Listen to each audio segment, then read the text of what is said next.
The forest had gone quiet in a way Floyd couldn't explain. It wasn't the kind of quiet that comes after dusk, not the calm of night settling in.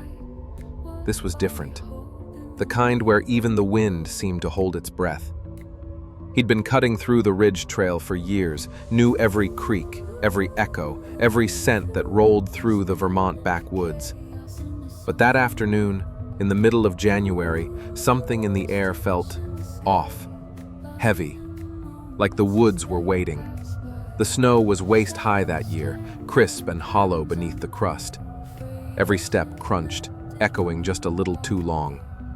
His boots were soaked through, the kind of cold that numbs your toes until they stop feeling like part of you. He wasn't far from his line shack, a small cabin he used when working the timber contracts out near Somerset Reservoir. Just a few more minutes, he figured. He'd drop the last of his tools, feed the fire, and call it a day. But then his dog stopped. A black and tan hound named Cooper, not the kind of animal that startles easy. The dog froze halfway across the clearing, hackles up, staring at something beyond the tree line. Floyd called for him, once. Nothing. That was when he noticed it too, the stillness. Not a single bird, not a branch moving. Even his breath seemed to vanish quicker in the air. And somewhere behind that line of white birch trees, something shifted. At first, it was just the faintest motion. A dark shape, maybe 20 yards out. Could have been a fallen log half buried in snow. But it didn't sit right. It had a curve to it, like the arch of a shoulder. And the more he stared, the more it looked wrong. Too tall, too narrow. Cooper let out a low growl, the kind that rumbles from deep in a dog's chest when instinct knows before the mind does. Floyd raised his flashlight. The beam cut through the fog and caught a shape, dull, gray, standing dead still. For a moment, he thought it might have been a man wearing a parka, maybe another logger lost in the weather. But then it moved. Not fast, not sudden. It unfolded, from the ground up, like something that had been crouching for too long. Limbs stretching, bones cracking, snow falling off its back. It kept rising until Floyd's brain started rejecting the height. Well past 6 feet, 7, maybe 8. And when it straightened fully, the sound it made wasn't human. Not an animal call either. More like air escaping from something too big to breathe. The light trembled in his hands. He wanted to believe it was a bear, but bears don't move like that. They lurch, they sway. This thing was deliberate, aware. Its skin caught the beam just enough to reflect. Not fur, not cloth. Smooth, gray, like river stone under running water. The head tilted, slow, like it was studying him. No eyes, not in the way you expect. Just 2 deep hollows where the light vanished completely. And then, silence again. The kind that presses against your eardrums until you start hearing your own heartbeat. Cooper whined, backing up, tail tucked. Floyd took a step back too, though he couldn't feel his legs properly anymore. He didn't remember dropping his flashlight, but it hit the snow and rolled, spilling the beam across the base of a tree. And in that flicker of light, he saw prints. Huge, wide depressions, not paw prints, not boots. 5 clear impressions on each, spread too far apart to be human. The snow hadn't melted around them. It had been pressed flat. Floyd turned. He didn't think. He just moved. Branches snapped against his coat. The cold bit into his lungs. He could hear Cooper's paws punching through the crust behind him, the leash dragging in the snow. Every few strides he risked a glance over his shoulder. But the birches were a blur of white and black, twisting together until he couldn't tell where one ended and another began. Then came the sound. Not a growl, not footsteps. Just movement, heavy, steady, like something pacing him from the tree line. He could feel it more than he could hear it, the vibration through the ground, like the forest itself was breathing beside him. He reached the ridge, a narrow drop where the path curved down toward his shack. He slipped, caught himself on a branch, and felt the bark rip skin from his palm. Cooper shot ahead, barking once, then vanished into the dark. That's when Floyd looked back one last time. The light from his dropped flashlight was still faintly glowing through the fog behind him, bouncing off the snow. And just for a second, he saw the shape again. That same gray figure, standing completely still at the edge of the clearing. No chase, no sound, just there, watching. It raised something, an arm maybe, slow, mechanical. The fingers long, wrong, ending in points that didn't look like fingers at all. Then, the light flickered out. Floyd didn't remember getting back to the shack.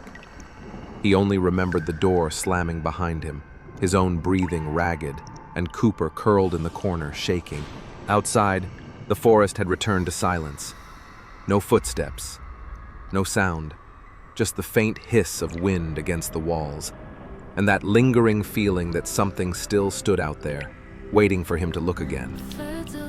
It would be another 2 days before searchers found Floyd, half frozen less than a mile from that cabin, with no memory of how he'd gotten there, and a story that no one in Wilmington has ever been able to explain.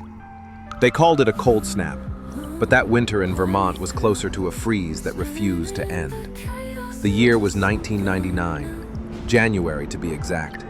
Temperatures along the Somerset Ridge dropped to 20 below some nights, and snow had swallowed entire access roads by the first week of the new year. Somewhere within those miles of pines and unmarked trails lived a man named Floyd Roger Myers, Jr., a name most folks in southern Vermont might recognize, if not for what happened to him, then for what he left behind. Floyd wasn't the kind of man who chased stories. He was the story, a working man through and through. Born in 1953, raised between Brattleboro and Wilmington, the kind who could rebuild a carburetor with a beer in one hand and a flashlight in the other. He worked logging contracts for almost 3 decades, often disappearing into the Green Mountains for weeks at a time, cutting, hauling, and maintaining lines along the timber routes. He wasn't married, but he had a brother, Dan Myers, who handled supplies for him whenever Floyd was out in the field. Dan described him as a man who didn't scare easy. He'd once been caught in a blizzard for 2 nights, broke a leg in a fall, and still managed to crawl half a mile to a road before he was found. So when Floyd went missing on January 15th, 1999, nobody thought fear had anything to do with it. At first, people assumed he'd gotten stuck somewhere off the old Somerset Trail. The snow that year was treacherous, the kind that concealed creeks and sinkholes like a trapdoor. But when the search teams found his cabin untouched, the fireplace cold, and his tools still laid out in the shed, that's when the story started to twist. According to the Windham County Sheriff's Department, Floyd's last known radio call came around 3:42 p.m. He mentioned heading back from a routine equipment check near the West Ridge and signed off with a simple, "See you in an hour." He never checked back in. When he was finally found 2 days later, lying near the base of a slope less than a mile from his cabin, rescuers said he was disoriented, half-conscious, and suffering from moderate frostbite. His clothes were intact, but his rifle and flashlight were missing. He couldn't recall what had happened, only that he'd seen something stand up in the snow. That phrase, "stand up," stuck with investigators. He said it over and over, like he was trying to convince himself it had happened. The official report, filed by Sheriff Thomas McAdams on January 19th, lists the incident as exposure and trauma. But the details never made sense. Floyd's footprints, found leading from the ridge, stopped halfway down a slope, replaced by deep impressions too wide to be human, running parallel for several yards before disappearing into untouched snow. No animal tracks matched, no melt pattern, no signs of a fall. Locals still talk about that case, mostly in half-whispered recollections over bar counters or winter bonfires. The story of the logger who claimed the forest moved. But there's another part of this that most people outside Windham County don't know. Before his disappearance, Floyd had reported strange activity around that ridge for weeks. He'd mentioned hearing low tones at night, vibrations that made the cabin walls hum. He'd found trees snapped off at the base, always at the same height, as if something had been walking through them.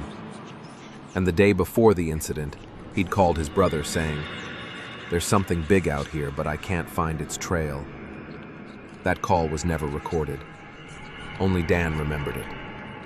The area where all of this took place, the Somerset backcountry, near the edge of the Green Mountain National Forest, is one of the most remote stretches of wilderness in New England. It's dense, uneven terrain that swallowed countless logging routes, hunting parties, and even small aircraft over the decades. The U.S. Forest Service lists that section as high isolation zone, meaning if you get lost out there, you're on your own. Floyd knew that land like his own backyard. He'd hunted there, worked there, bled there, which makes what happened all the harder to explain. After his rescue, Floyd stayed in the Brattleboro Medical Center for 4 days. He barely spoke. His vitals were stable, but the attending nurse noted one thing that still raises questions.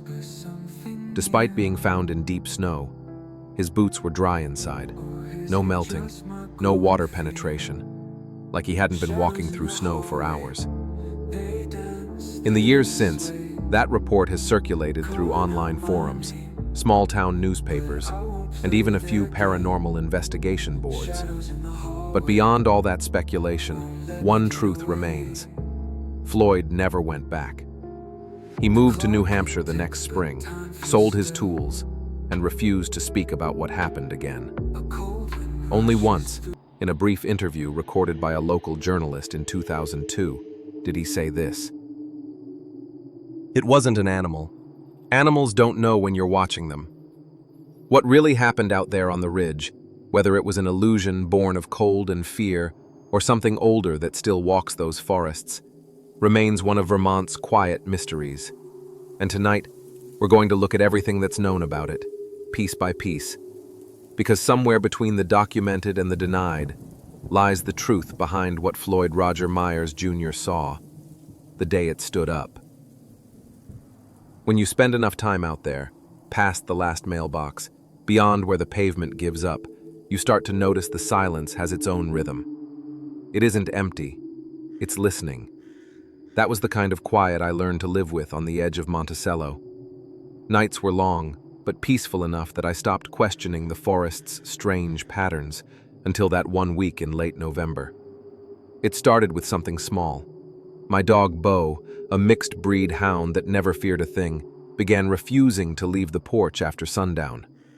At first I thought maybe it was coyotes, but when I stepped out that evening, I couldn't shake the sense that the woods themselves were aware of me. Not a sound.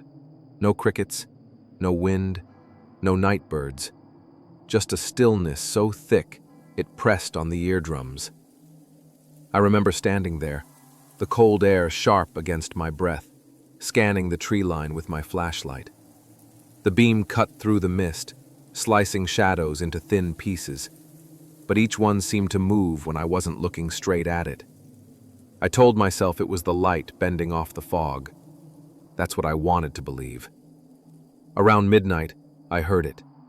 A single, drawn-out cry echoing from the timber ridge behind the cabin. It wasn't quite human. It wasn't quite animal. There was a depth to it, like something massive trying to mimic the sound of a person. Bo growled once, low and uncertain, before retreating into the cabin with his tail tucked. The next day, I followed the sound's direction, hoping to find tracks or a fallen tree causing echoes. The ground was damp from recent rain, soft enough to record anything that moved across it. What I found didn't make sense. Impressions in the mud, wide, elongated prints, almost human but too deep, as if whatever made them carried weight far beyond its size. Each step sank nearly 3 inches deep, spaced far apart like a creature walking on 2 legs. That night, I left the porch light on. It didn't matter. Around 2 a.m., Bo started whining again, low, trembling noises that built into a kind of panic. I went for the window, lifted the curtain just enough to peek outside. The motion light flickered once, then again, and for a brief second, I saw it. Something moved just beyond the fence line, tall, darker than the night around it, with shoulders that swayed as it walked. It wasn't running. It wasn't crawling. It moved like a man who had forgotten how to be one. And then it stopped. I couldn't see its face, only the faint outline where its head should have been, angled slightly, like it was staring straight at the window. My throat locked up. My heart hammered so hard it felt like the cabin floor was vibrating with it. The light went out. The shape vanished. And all that was left was the sound of the woods waking up again, as if something had been holding them still. I didn't sleep that night. Every few minutes I'd hear snapping twigs from different spots, never close, never far. The sound circled the property for hours, like it was learning the boundaries, like it was waiting. By sunrise there wasn't a mark, not a print, not a branch out of place. But Bo refused to leave the porch again. And I realized, whatever was out there wasn't passing through. It had found me. The third night was worse. By then, I'd already convinced myself that what I saw could be explained. Maybe it was a trespasser. Maybe the fog distorted a shadow. That's what I told myself while sitting in that small kitchen, pretending to eat, pretending to sleep. But the forest doesn't let you pretend for long. That evening, the air felt heavier, like the humidity had weight. The woods behind the cabin looked darker than usual, even with the moon high. There was a smell, too. Damp earth mixed with something faintly metallic, like wet rust. Bo stayed under the table the whole time, trembling whenever the floorboards creaked. At exactly 11:47 p.m., the generator flickered. The cabin went dim, lights buzzing before cutting out completely. I grabbed my flashlight, thinking it was just another fuel issue. But the second I stepped onto the porch, I froze. There was breathing. Not the kind that comes from an animal panting, but deep, uneven exhalations, wet, deliberate, and too close. I scanned the yard. The flashlight caught mist floating low across the grass, curling around the base of the fence. Then it landed on something, just for a second. Two reflections, small and distant, like eyeshine, but the height was wrong. They weren't near the ground. They were level with mine. I took a step backward toward the door, keeping the light steady. The eyes didn't blink, didn't move. They just stayed fixed on me. Then the silence broke. Branches snapped somewhere behind the shed. The eyes vanished. My light darted back and forth across the yard, but the mist was too thick now, turning the beam into a wall of white. Somewhere in that haze came the sound of something brushing against the wood siding. Slow, scraping movements that circled the cabin. I slammed the door shut and bolted it. Bo whimpered, pacing in frantic loops. The scraping moved along the outside wall. Up high, I could hear the wood fibers splitting under pressure, as if heavy claws were tracing the surface. Then came a thud above me. Something was on the roof. Every instinct screamed to run. But where? The nearest neighbor was 6 miles down a gravel road that curved through nothing but timber. So I stayed, gripping the rifle that leaned by the door. The footsteps on the roof shifted, slow and deliberate. Then they stopped. Right over the living room. Dust drifted down from the rafters. I could hear deep, steady breathing through the wood, like it was listening through the ceiling. That's when I realized it wasn't just moving randomly. It was following me. Wherever I stepped, it adjusted its weight, staying directly above. I tried not to move, barely breathing, waiting for it to stop. But then the radio on the counter, an old CBI used to monitor weather, crackled to life. Static filled the air, hissing in irregular bursts. Then through the distortion came a sound that made my stomach drop. A voice. Or something trying to be one. It said my name. Once. Drawn out, low, distorted. like it was forcing the syllables through something that didn't know how to speak. Bo started barking, backing away from the sound. The thing on the roof moved fast now, heavy thuds racing toward the back of the cabin. Then, silence again. I went to the window, heart hammering, scanning the tree line with my flashlight through a crack in the curtain. That's when I saw it. It was standing halfway between the cabin and the woods. The light caught its outline just enough to make out the shape. Long arms, shoulders that bent wrong, like the bones beneath were rearranged. The head hung low, tilted to one side as though the neck couldn't support it. It moved once, jerky, almost twitching, and took a step forward. That's when I realized it wasn't just standing there, it was mimicking me. Every movement I made, it copied. I shifted the flashlight to the left, it tilted its head. I took a single step back, it mirrored it forward. The distance between us was no more than 30 feet now. Then it stopped imitating. It straightened up to its full height, well over 7 feet, and its chest expanded like it was drawing in air for the first time in centuries. And from somewhere deep in its throat came a noise that was almost human, but wrong in every way possible. A broken laugh. That was enough. I fired once into the ground, hoping to scare it off. The sound ripped through the stillness, echoing into the timber. When the smoke cleared, the figure was gone. But the woods didn't go back to normal. They stayed silent. Every bird, every insect vanished. I stood there for minutes that felt like hours, waiting for something else to move. Nothing did. I finally backed inside and locked everything I could. Around dawn, I dared to look again. The yard was empty, except for one thing. A set of muddy prints pressed into the porch steps, wide, deep, and shaped like feet, but with too many joints. And right at the edge of the last step, smeared across the wood, was a mark that looked like a handprint, only it wasn't made by a hand. It had too many fingers. When the sun came up that morning, it didn't bring relief. It just exposed how wrong everything looked in daylight. The woods behind the cabin, places I'd walked every day, now felt unfamiliar.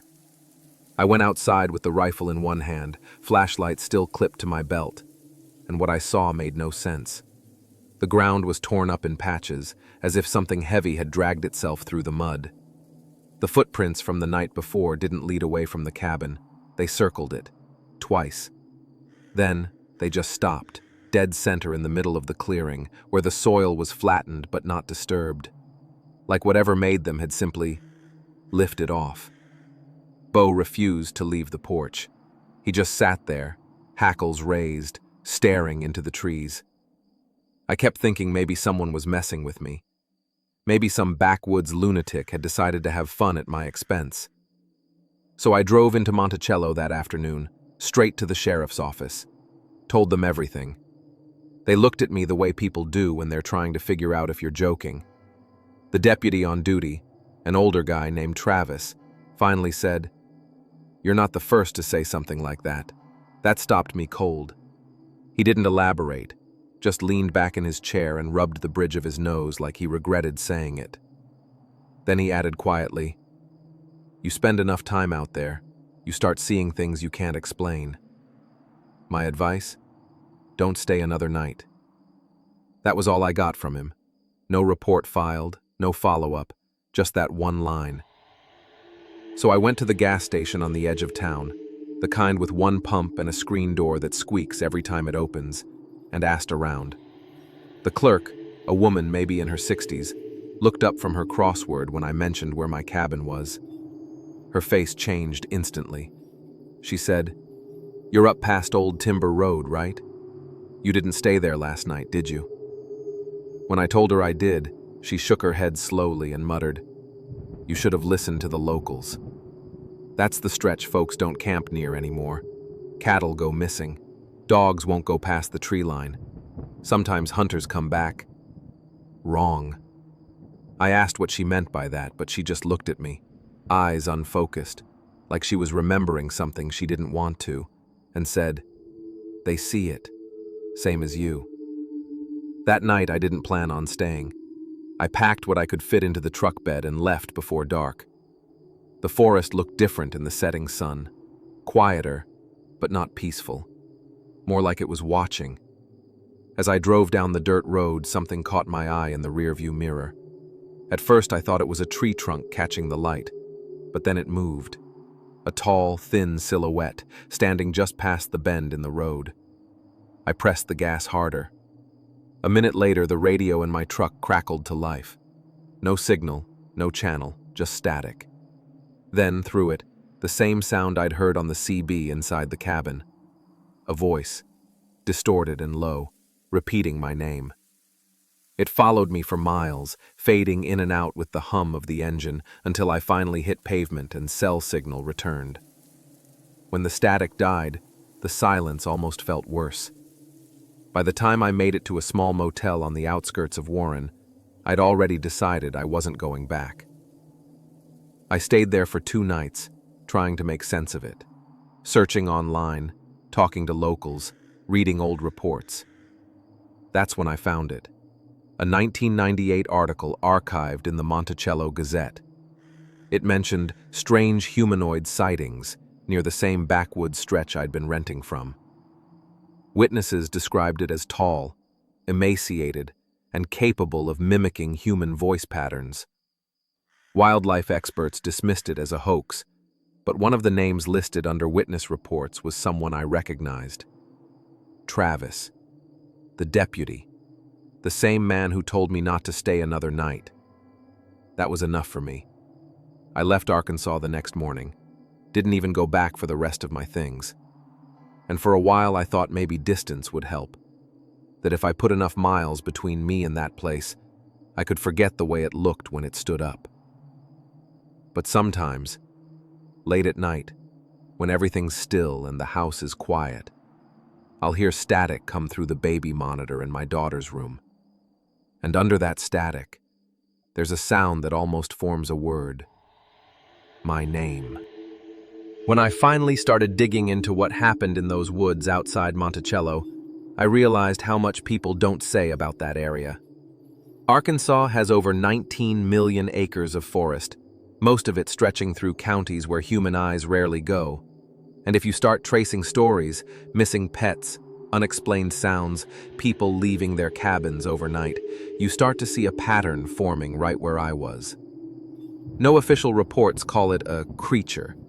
You'll never find that word in state documents, but what you will find are incident logs buried in public records, unexplained livestock deaths, electrical interference near rural generators, and search teams reporting shadow movement just outside their floodlights.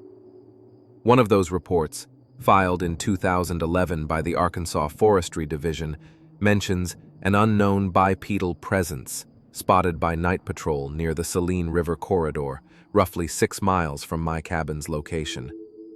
The report ends with a single line that reads, "Operator observed figure standing upright at 200 meters. Shape inconsistent with known wildlife."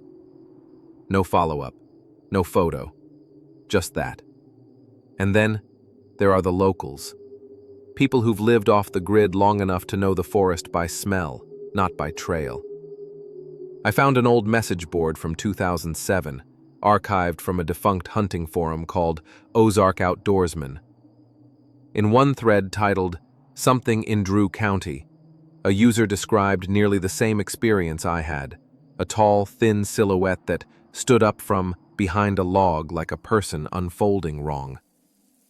The post ended with a warning that's stuck in my head ever since. If you hear your name in the woods, it's not your friend. Folklorists who've studied the region say tales like this go back much further. Some trace it to older Native American stories of voice stealers, entities that mimic sound to lure people off safe paths. In parts of the Ozarks, the same descriptions appear under different names: the mocker, the thin one, or that which stands. Anthropologists point out that mimicry is one of the oldest behavioral patterns among predators in nature. Certain birds, even big cats, have been documented imitating distress calls to attract prey. So when you hear something that sounds human, your brain wants to believe it's human. That instinct to respond, to listen, is what things like this feed on. And here's the strange part. In 2019, a biology graduate from the University of Arkansas conducted an informal study on unexplained auditory mimicry in remote forest regions. He found that nearly 72% of respondents from small-town hunting communities reported hearing their own names called out in the woods, yet none could trace the sound's origin. Every one of those reports came from counties bordering the same woodland belt that runs straight through Monticello. I've played those recordings 100 times since. The CB audio, the static in the baby monitor. Every rational part of me wants to believe it's interference, frequencies bouncing off the trees, a coincidence of noise and fear. But then I remember how it felt when I looked out that window, how it moved like me, how it stood up. There's a reason the sheriff's deputy didn't file a report. There's a reason the locals stop talking when you ask.